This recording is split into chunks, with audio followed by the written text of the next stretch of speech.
Hello everyone, खमागणी and welcome to the world of stories. आ गया हूं फिर से मैं आप लोगों के सामने एक और इंटरेस्टिंग रियल सुपरनेचुरल एक्सपीरियंस लेकर।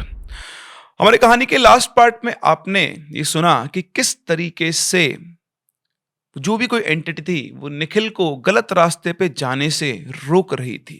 लेकिन आखिर ऐसा क्यों?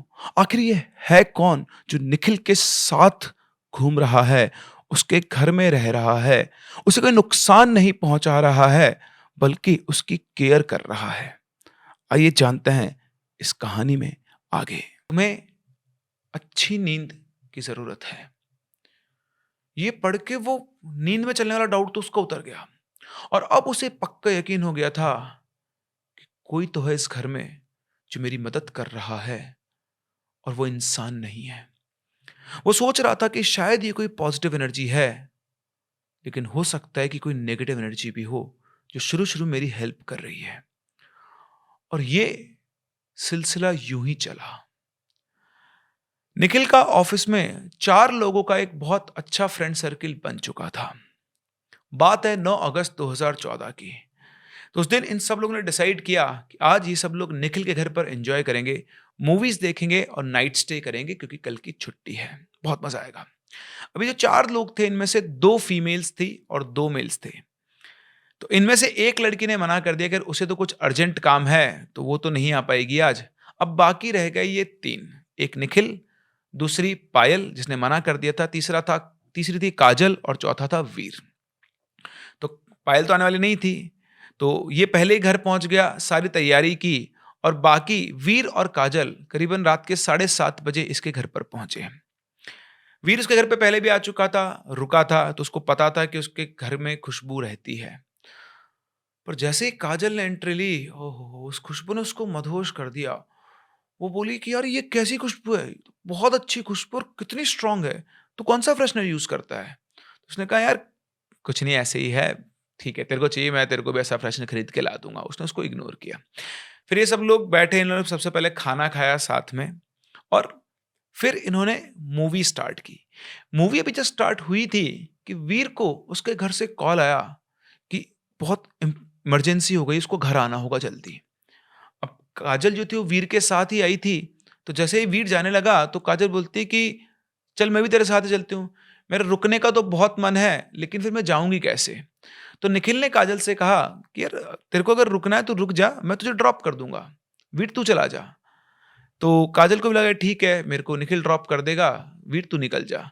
फिर वीर वहां से चला गया। अब बस काजल और निखिल ही उस घर में थे। अब जैसे निखिल बताते हैं कि काजल का क्रश था इनके ऊपर, इनको पायल ने बताया था। पर निखिल की तरफ से ऐसा कुछ भी नहीं था। वो उसको सिर्फ एक अच्छी दोस्त मानता था और ये दोनों बैठकर आराम से मूवी देख रहे थे और साथ में पॉपकॉर्न वगैरह खा रहे थे। करीब 10-15 मिनट ही गुजरे कि एकदम से घर की लाइट चली गई। निखिल ने उठकर बाहर की तरफ देखा तो सभी के घर की लाइट आ रही थी, बस निखिल के घर की लाइट गई हुई थी। फिर निखिल ने अपने मोबाइल की टॉर्च ऑन की और उसने काजल को बोला कि मैं यार मीटर चेक करके आता हूँ। वो गया, मीटर चालू ही था और फिर उसने जो गार्ड होता है वॉचमैन उसको कॉल लगा और उससे बात कर रहा था कि भैया हमारे घर की लाइट नहीं रही, बाकी सबकी लाइट आ रही है। और उससे बात कर ही रहा था कि इतने में काजल जो सोफे पर बैठी थी वो बहुत तेज चिल्लाई। वो उसकी तरफ गया और उससे पूछा कि क्या हुआ, तुम चिल्लाई क्यों? तो उसने बताया कि अभी अंधेरे में किसी ने उसका हाथ जोर से पकड़ा। ये सुनकर निखिल को भी एक बार डर लगा, पर उसने बिना अपना डर जताते उससे कहा कि देख तेरा वहम है, लाइट गई है, तुझे कुछ दिख नहीं रहा है। बोलती नहीं पागल है क्या, मुझे अच्छे से एहसास हुआ है किसी ने मेरा हाथ पकड़ा है और वो हाथ बहुत ठंडा था। निखिल ने जैसे तैसे करके उसको समझाया और वो मान भी गई कि ये उसका वहम है। फिर इसके बाद निखिल अंदर रूम में गया, ड्रॉर्स के अंदर वो कैंडल ढूंढ रहा था। वहां रूम में बस इनके मोबाइल की लाइट ऑन थी, टॉर्च भी नहीं मिल रही थी। उसने काजल से कहा काजल तुम एक काम करो, किचन से जाके माचिस लेकर आओ, मुझे कैंडल्स मिल गई हैं। और वो वहां से कैंडल मतलब ढूंढ ही रहा था ड्रॉर के अंदर कि तभी उसे काजल के चिल्लाने की आवाज आई। वो भागकर किचन में पहुंचा और उसे पूछा कि तुम अब क्यों चिल्लाई? तो वहां पर काजल खड़ी बुरी तरह थरथरा रही थी और पसीने-पसीने वो हो गई थी, आँखें उसकी डर के मारे फटी हुई थी और वो लगभग बेहोश ही होने वाली थी। वो उसको पकड़ के लेकर आया, उसने उसको सोफ़े पर बिठाया, उसे सँभाला और उससे पूछा कि, "क्या हो गया? तुम इतना क्यों घबरा रही हो?" तो उसने बोला कि, "मैं किचन के अंदर अपने मोबाइल की लाइट में माचिस ढूँढ रही थी और जैसे मैंने रोशनी एकदम से फ्रिज की तरफ की, उसे वहाँ एक औरत दिखाई दी। वो औरत वहाँ पर खड़ी हुई थी और उसके मोबाइल की लाइट सीधे उसके चेहरे पर थी और वो बहुत गुस्से में उसको देख रही थी। उसकी आँखें गुस्से में बिल्कुल लाल थी, उसके बाल खुले हुए थे और उस औरत ने कुछ कहा नहीं, लेकिन बस वो गुस्से में मुझे देख रही थी। काजल ने जब होश सँभाला, तो मतलब उसको जब वो देखा उसने उस औरत को, तो बहुत तेज़ चिल्लाई। अब जब ये निखिल ने सुना, तो निखिल की रूह काँप गई। उसने हड़बड़ाते हुए पूछा, "औरत? कौन-सी औरत? यहाँ कोई औरत नहीं है, यहाँ तो बस हम दोनों हैं।" लेकिन काजल लगातार कहती, "नहीं, उसने वहाँ फ्रिज के पास उस औरत को देखा है।" अब निखिल ने थोड़ी हिम्मत जुटाई, वो उठा और किचन की तरफ जाने लगा, तो काजल ने उसका हाथ पकड़ लिया, बोली, मत जाओ, वहाँ पर वो औरत है।"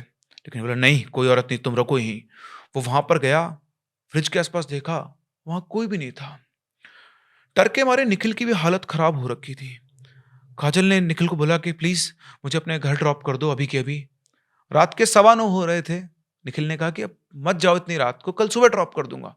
लेकिन वो नहीं मानती, वो ज़िद पड़ गई।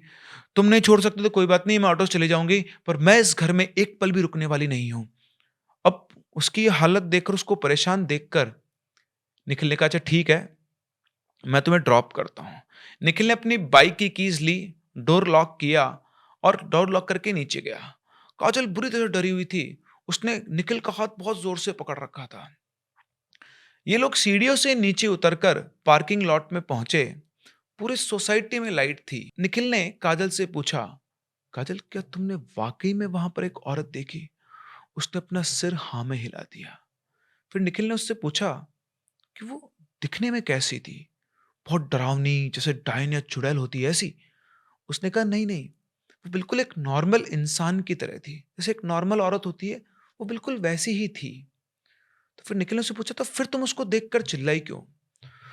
तो काजल बोली कि वो अचानक से वहां पर आ गई और वो बहुत ज्यादा गुस्से में दिख रही थी, वो मुझे गुस्से में से घूर रही थी और वो वहां आई कैसे? फ्लैट में तुम अकेले रहते हो, मुझे नहीं पता था तुम्हारे घर में कोई औरत रहती है और इसीलिए मैं चिल्लाया, मतलब इसीलिए मैं चिल्लाई। तो निखिल बोलता है, मैं सच कह रहा हूँ, मैं अपने फ्लैट में अकेले ही रहता हूँ, मेरे घर में कोई औरत नहीं है और मुझे तो कोई नहीं दिखा अब तक। और मैंने तुम्हारे सामने किचन में जाके चेक किया, तब भी वहाँ पर कोई औरत नहीं थी। मुझे ऐसा लग रहा है कि तुझे कोई ना कोई गलतफ़हमी हो गई है। वो बोलती, नहीं, नहीं, मुझे कोई गलतफ़हमी नहीं हुई है। उसने वो लगातार यही बोल रहे थे कि उसने सच में एक औरत देखी है, उसने औरत वहीं फ्रिज के पास देखी और मुझे कोई गलतफ़हमी नहीं हुई है। फिर निखिल ने कहा, अच्छा ठीक है, बस तुझसे एक रिक्वेस्ट करता हूँ कि यार बाकी दोस्तों को बाहर किसी को ये बात मत बताना, वरना फालतू की मेरे फ्लैट की और यहाँ की जगह की बदनामी हो जाएगी। उसने कहा, मैं कसम से किसी से कुछ नहीं कहूँगी, बस तू मुझे मेरे घर छोड़ दे। फिर उसने ऐसा प्रॉमिस किया और निखिल ने उसको उसके घर ड्रॉप किया। निखिल जब उसे घर ड्रॉप करके वापस आ रहा था, मतलब वापस आने वाला था, तो काजल ने उससे कहा कि तुम चाहो तो मेरे घर रुक सकते हो। तो निखिल ने कहा, नहीं, नहीं, मैं अपने घर पे ही जाऊँगा। तो उसने कहा कि ठीक है, तुम अपना ध्यान रखना और अगर तुम्हें कोई प्रॉब्लम हो, तो तुम मुझे सीधे कॉल करना। निखिल ने कहा, ठीक है, मुझे कुछ नहीं होगा, तुम अपना ध्यान रखो। और इसके बाद वो काजल को उसके घर छोड़ के वापस आ गया। पर घर पहुँचते ही ने के लिए जो बीच रास्ता था, उसमें ही निखिल की दिल की धड़कन तेज हो गई। वो पूरे रास्ते भगवान का नाम ले रहा था और ये सोच रहा था कि सच में काजल ने किसी औरत को वहां पर देखा था। क्या उसके घर में कोई आत्मा घूम रही है? आत्मा, भूत, ये सब तो होते ही नहीं है, लेकिन फिर काजल ने मेरे घर में किसको देखा?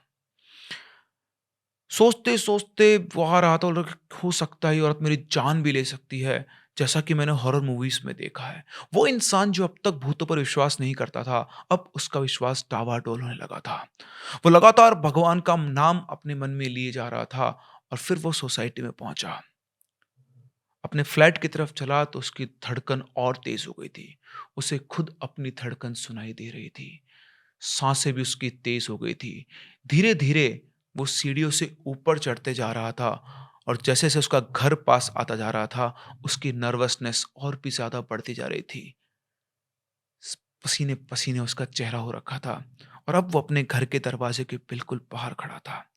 उसने पॉकेट से अपने घर की चाबी निकाली, लॉक पे लगाई, एक गहरी सांस अंदर ली और वाहेगुरु वाहेगुरु वाहेगुरु वाहेगुरु बोलते बोलते उस दरवाजा खोला और जैसे दरवाजा खोला उसने देखा कि घर में लाइट वापस आ चुकी है और जैसे उसने घर में एक कदम रखा, फिर से वही खुशबू।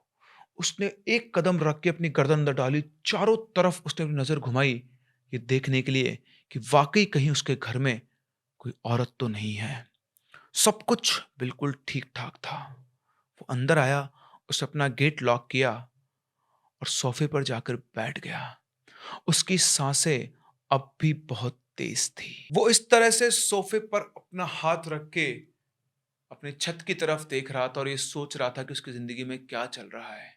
2-3 मिनट सोचने का जो वापस से अपने सेंसेस में आया और उसकी नजर उस टीपॉय यानी सेंटर टेबल पर पड़ी, तो उस पर कागज का एक नोट पड़ा था। उसने वो नोट उठाया और उस पे लिखा हुआ उसने पढ़ा। उस पे लिखा था, क्यों ऐसा किया आपने? क्या ही जरूरत थी किसी और को घर लाने की? हम आपसे बेइंतहा मोहब्बत करते हैं। आपको किसी और लड़की के साथ बिल्कुल भी नहीं देख सकते। आप हमारे लिए सब कुछ हैं। हम बार बार माफ नहीं करेंगे आपको। ये आखिरी बार था। अगली बार कोई लड़की नहीं चाहिए, यहां भी और आपकी जिंदगी में भी। हम जानते हैं आप समझ जाएंगे क्यों, है ना निखिल? ये नोट में इस बार वार्निंग थी।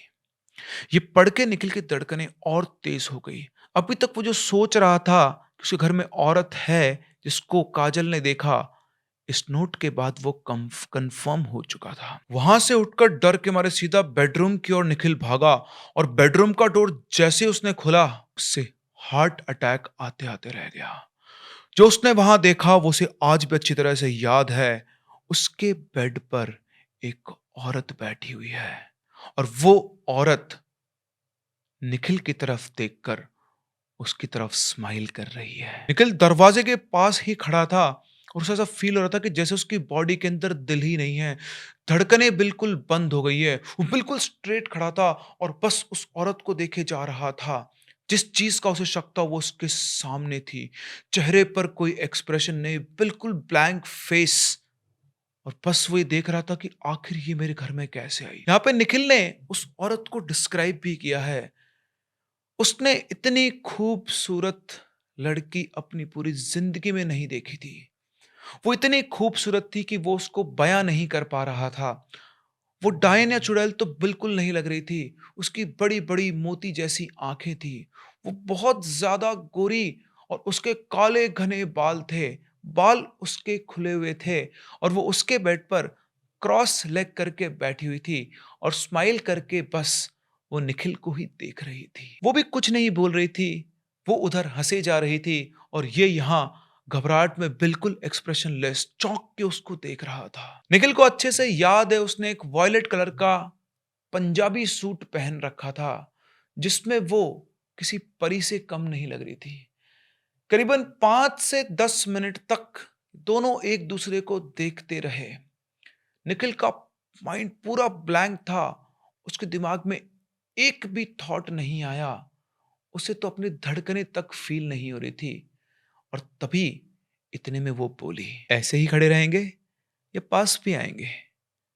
कम से कम कुछ तो बोलिए। निखिल के मुंह से एक शब्द भी नहीं निकला और तभी वो लड़की बेड से उठी और धीरे धीरे निखिल की ओर बढ़ने लगी। निखिल वहां से हिल भी नहीं पा रहा था। वो बिल्कुल स्टैचू बन गया था। वो लड़की चलते चलते उसके करीब पहुंची और जैसे उसने निखिल के कंधे पे हाथ रखा, वो वहीं के वहीं बेहोश हो गया, वहीं दरवाजे के पास। और जब सुबह उसकी आंख खुली तो उसने अपने आप को बेड पे पाया। रूम की सभी लाइट्स बंद थी। उसे कुछ भी समझ में नहीं आया कि उसके साथ क्या हुआ। उसे लगा जैसे उसने कोई बुरा सपना देखा हो। उसने भगवान का नाम लिया और देखा कि कमरे में अब भी वही खुशबू थी। पानी पीने के लिए उसने टेबल जो लैंप होता है वो ऑन किया और मोबाइल में टाइम देखा तो रात के 2:50 हो रहे थे। पानी पिया और जैसे उसकी नज़र बेड के लेफ्ट कॉर्नर के एंड पर पड़ी, तो वो औरत वहीं बैठी हुई थी। अब आप भी सोच रहे होंगे कि वो औरत यानी वो लड़की कौन है? क्या चाहती है वो निखिल से? क्या वो निखिल का बुरा चाहती है या वो कोई एक अच्छी सोल है जो निखिल की हेल्प करने के लिए आई है? लेकिन इस बार उसके एक्सप्रेशन थोड़े चिंता वाले थे और वो बहुत नर्वस सी लग रही थी। ये सपना नहीं था, वो वाकई में वहीं उस बेड के कॉर्नर पर बैठी थी। निखिल डर के मारे बेड के कोने में चला गया और जोर जोर से भगवान का नाम लेने लगा। वो बिल्कुल एक इंसान की तरह दिख रही थी। उस पल निखिल ने कुछ नहीं सोचा कि वो कोई इंसान है, कोई आत्मा है या वाकई में कोई घर के अंदर घुसकर आ गया है। तभी वो औरत निखिल से बोली, आप ठीक तो है ना? आपको हमसे डरने की कोई जरूरत नहीं है। हम आपसे मोहब्बत करते हैं। हम आपको कुछ नहीं करेंगे। निखिल डर के मारे बस प्रार्थना किए जा रहा था भगवान से और तभी वो निखिल के और करीब आई। उसने निखिल का लेफ्ट हैंड अपने हाथ में पकड़ा और कहा, आंखें खोलिए अपनी। निखिल, हमसे डरने की कोई जरूरत नहीं, डरिए मत, आंखें खोलिए अपनी। हम आपको कुछ नहीं करेंगे, प्लीज डरिए मत। अब निखिल तो बुरी तरह कांप रखा था, आंखें उसने बंद कर रखी थी। बड़ी हिम्मत करके उसने पहले अपनी एक आंख खोली, बस थोड़ी सी, और फिर धीरे धीरे दोनों आंखें खोली। वो लड़की निखिल के बहुत करीब बैठी थी और वो खुशबू जिसके घर में फैली रहती थी, वो खुशबू उसी में से आ रही थी। उसने कहा, हम जानते हैं आप क्या सोच रहे हैं, हम कोई चोर नहीं हैं, हम एक इंसान भी नहीं हैं, हम एक जिन है। ये सुन के निखिल को लगा जैसे वो कोई सपना देख रहा है। तभी उसने कहा, आप कोई सपना नहीं देख रहे हैं, ये हकीकत है। हम आपको सब बताते हैं कि इन सब चीजों की शुरुआत कब और कैसे हुई। तो देखा आपने किस तरह से निखिल, जिसने कभी सपने में भी नहीं सोचा था कि उसके साथ ही हो सकता है, एक ऐसा इंसान जो भूत प्रेत सुपरनैचुरल में बिल्कुल भी विश्वास नहीं करता, आज उसकी आंखों के सामने एक ऐसा सच खड़ा है जिसे उसका दिमाग और दिल दोनों प्रोसेस नहीं कर पा रहे हैं। लेकिन क्या होगा इनकी प्रेम कहानी का? ये आराम से आगे चलेगी या हर प्रेम कहानी की तरह यहां पर भी कोई ना कोई संकट आएगा? ये आपको जानने को मिलेगा इस कहानी के अगले पार्ट में।